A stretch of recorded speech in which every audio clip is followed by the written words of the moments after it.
was expecting a box, but it looks like a bag instead. This action camera comes in a bag instead of a box like a GoPro, Akaso, or most of the action camera comes in. Strap. I have a USB to pen drive as well.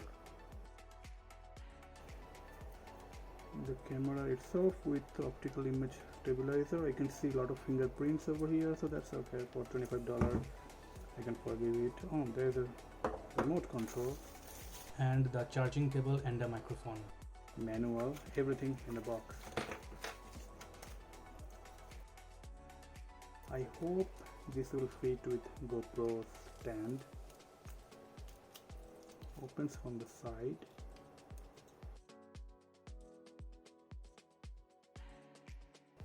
How do I open this goddamn thing? Okay.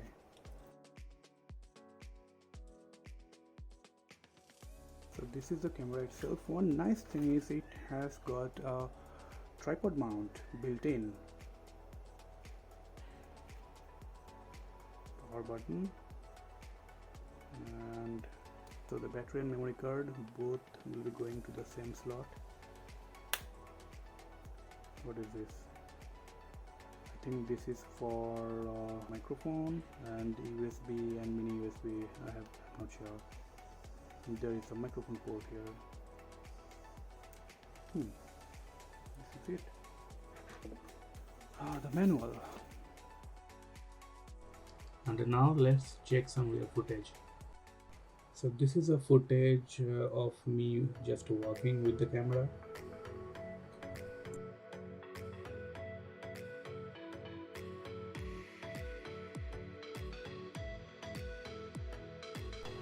Here is when I'm trying to run with the camera, holding the camera as steady as possible.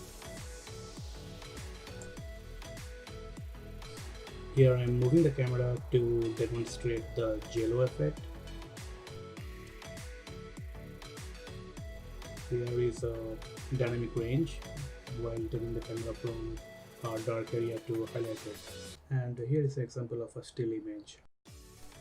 So to draw the conclusion, you cannot expect the quality of a $300 GoPro camera in a sub $30 action camera. So if you're looking for some cinematic video footage, then definitely this is not the right camera. But if you're looking for a backup action camera where the video quality is not of as important, then you can give a try to this camera. And what I found is if not too much movement is involved, then the video quality is not that bad. With a little bit of post-processing, it can be a really good one. But when you have too much of motion or jerking involved, then the video quality gets deteriorated. So in situation where you can have the camera steady in one place, I think the footage will be more useful.